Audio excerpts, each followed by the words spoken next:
কাল রাতেই বাঁকুড়া এসেছি, আর তারপরে ঠিক করলাম বিষ্ণুপুর যাব।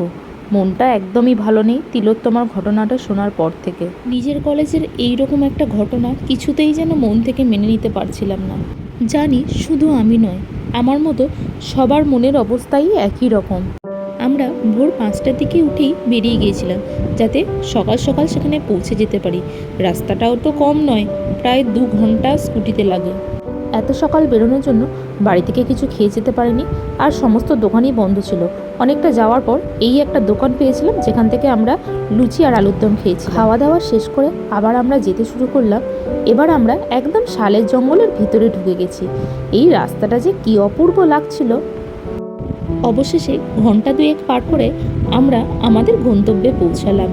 আমরা কোথায় এসেছি সেটা জানতে চাও? তাহলে আর শুনে কি লাভ, চলো দেখে নাও।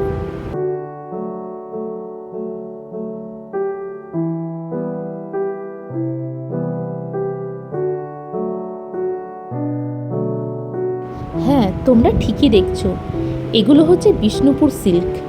আর এখানেই সমস্ত রকমের বিষ্ণুপুর সিল্ক হাতে তৈরি করা হয়। আমরা যে বিভিন্ন রকমের বিষ্ণুপুর সিল্ক পরে থাকি, সব কিছুই কিন্তু এখানেই তৈরি হয়। র সিল্ক সংগ্রহ করা থেকে প্রত্যেকটা ধাপে ধাপে এইভাবে একটা সম্পূর্ণ শাড়ি তৈরি হয়।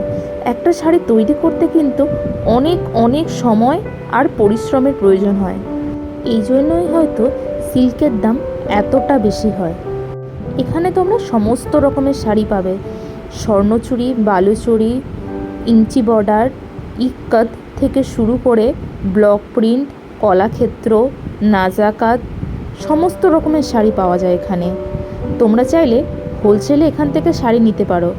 এখানে যেহেতু সিল্কের প্রোডাকশান হয়, তাই সিঙ্গেল পিস কিন্তু এখানে পাওয়া যায় না। নিতে হলে কিন্তু হোলসেলেই নিতে হবে। যদি কারো বুটিক থাকে বা কেউ শাড়ি নিয়ে বিজনেস করতে চাও, তাহলে কিন্তু তোমরা অনায়াসেই এখান থেকে পারচেস করতে পারো। যদি কন্ট্যাক্ট চাও তাহলে আমাকে ইনবক্স করো, আমি ডিটেলস জানিয়ে দেবো। এখানে কিন্তু সিল্কের থানও পাওয়া যায়।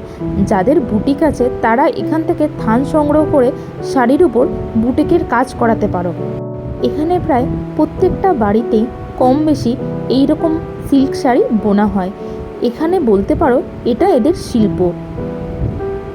সিল্কের যে এত কালার ভ্যারাইটি হয়, এখানে এসে না দেখলে সত্যিই বিশ্বাস করা যায় না। আমার একটা ছোট্ট বুটিক আছে বুনন নামে। সেই বুটিকের জন্য শাড়ি সংগ্রহ করতেই আমি চলে এসেছিলাম, আর এখান থেকে আমি অনেকগুলো শাড়ি নিয়ে গেলাম আমার নিজের বুটিকের জন্য। এখানকার শাড়ির কোয়ালিটি এত ভালো যে কি বলবো। যারা আমার বুটিক থেকে শাড়ি সংগ্রহ করেছে প্রত্যেকেই প্রশংসা করেছে শাড়ির। আমি যতবারই যাই কিছু না কিছু অভিনবত্ব আমার চোখে পড়ে। যদি খুব ভালো মানের সিল্ক শাড়ি হোলসেলে নিতে চান, তাহলে এনাদের কিন্তু বিকল্প নেই। একদম রিজনেবল প্রাইসের মধ্যে সবচেয়ে বেস্ট কোয়ালিটি সিল্ক এখানেই পাবেন আপনি। শাড়ি নেওয়া হয়ে গেলে আমরা সেখান থেকে বেরিয়ে পড়ি, কারণ অনেকটাই রাস্তা আমাদের যেতে হবে, আর আকাশে কিন্তু বেশ ভালো রকম মেঘ জমা আছে। বর্ষায় এই শালের জঙ্গল দেখতে কী যে ভালো লাগছিল কি বলবো। আমি নেমে চটপট কিছু শাল পাতা ছিঁড়ে নিলাম, কী কাজে লাগবে জানি না। বাড়ি ফিরে এসে চটপট রেডি হয়ে নিলাম, কারণ আজ আমাদের আরও একটা দুপুরে প্রোগ্রাম আছে।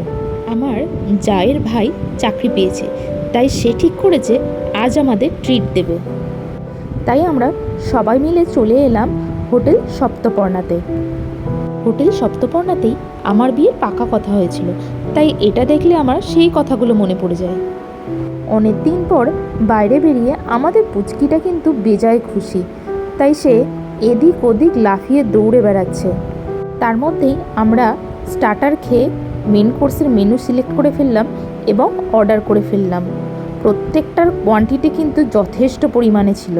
খাওয়া দাওয়া শেষ করে আমি তাড়াতাড়ি করে বাড়ির পথে রওনা দিলাম, কারণ এরপর আমার যে একটা বিয়ে বাড়ি আছে, আমার বাঁকুড়া কালিক শিল্পার বিয়ে আজ। আমার হাজব্যান্ডের যেহেতু আজ নাইট ডিউটি ছিল, তাই আমি ঠিক করলাম আমার বাঁকুড়া কালিকদের সাথেই আমি বিয়ে বাড়িটা অ্যাটেন্ড করব। যদিও ইনভিটেশন আমাদের দুজনেরই ছিল। এত তাড়াহুড়ো করেছি যে ঠিকঠাক করে রেডিই হতে পারিনি, শাড়িটা পর্যন্ত ঠিকঠাক করে পরে উঠতে পারিনি। বনলতার কাছে নেমে একটু কোল্ড ড্রিঙ্কস খাবার পর আমরা অ্যাটলিস্ট পৌঁছে গেলাম বিয়ে বাড়িতে। বিয়ে বাড়িটা ছিল কোতলপুরে, মানে বিষ্ণুপুর ফেলে যেতে হয়।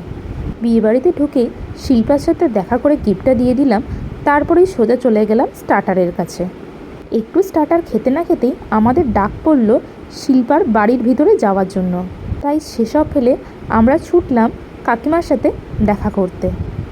কাকু কাকিমার সাথে দেখা করে কথা বলার পর আমরা আবার বিয়েবাড়িতে পৌঁছে গেলাম। এটা তানিয়া। তানিয়া কিন্তু আমার খুব ভালো বন্ধু। আর এই যে দেখছো সুস্মিতা, একটা মিষ্টি ছোট্ট পুচকে বনু। এদের প্রত্যেকের সাথে কাটানো দিনগুলো আমার খুব মনে পড়ে। এদের জন্যই হয়তো বাঁকুড়াটাকে আমি এত মিস করি এখনও। বেশি দেরি না করে আমরা খাবার টেবিলে বসে পড়লাম, কারণ আমাদের অনেকটা রাস্তা যেতে হবে জঙ্গলের পথ দিয়ে। যদিও এত তাড়াতাড়ি একদমই খিদে পাচ্ছিল না, তাও কিছু করার তো নেই। এই থালার ওপর শালপাতা দেওয়ার ব্যাপারটা আমার কিন্তু বেশ ইউনিক লেগেছে, কারণ আমি এর আগে কলা পাতা দিতেই দেখেছি, শালপাতা দিতে কোনো দিন দেখিনি। প্রত্যেকটা আইটেমই ছিল খুব টেস্টি। খাওয়া দাওয়া শেষ করে শিল্পার সাথে দেখা করে অবশেষে আমরা বাড়ির পথে রওনা দিলাম।